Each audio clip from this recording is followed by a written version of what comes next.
খাদ্য নিয়ে এসে এভাবেই ভেঙে গুড়িয়ে নষ্ট করা হচ্ছে মন কেমন গুড়। সম্প্রতি রাজবাড়ীর পাংশা উপজেলার একটি কারখানার গুড়ে পাওয়া গেছে ফিটকিরি, ইউরিয়া এবং সালফার ম্যাগনেসিয়াম সারের মতো ক্ষতিকর উপাদান। শুধু তাই নয়, পুরাতন পচা গুড় মিশিয়ে অস্বাস্থ্যকর পরিবেশে করা হচ্ছে গুড় উৎপাদন। আপনি তো কারিগর, আপনি তো দেখলাম গুড় তৈরি করতেছেন। আমি যে তিন বাড়ি লোক নাই, কি কি করেন সেটা বলেন। বলেন। আমি যে গুড় কেটে দিই আর তিন বাড়ি। এই যে হাইড্রোজ কখন গুড়ের মধ্যে দেন? সেটা কাম করা যায়।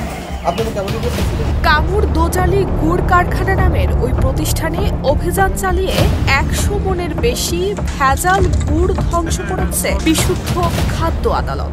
এখানে আমরা ন্যূনতম 100 মন মতো আমরা কথিত গুড় যেটা চিনিতে তৈরি হয় সেটা ধ্বংস করেছি।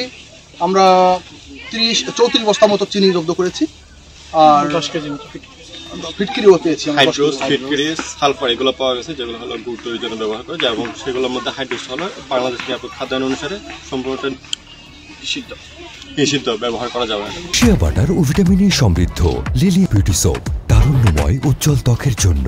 রিমার্ক: অভিযানকালীন গুড় কারখানার মালিক উপস্থিত না থাকায় নিরাপদ খাদ্য আইন 2013 এর 23 এবং 25 ধারায় বিশুদ্ধ খাদ্য আদালত রাজবাড়ীতে নিয়মিত মামলা রুজু করা হয়।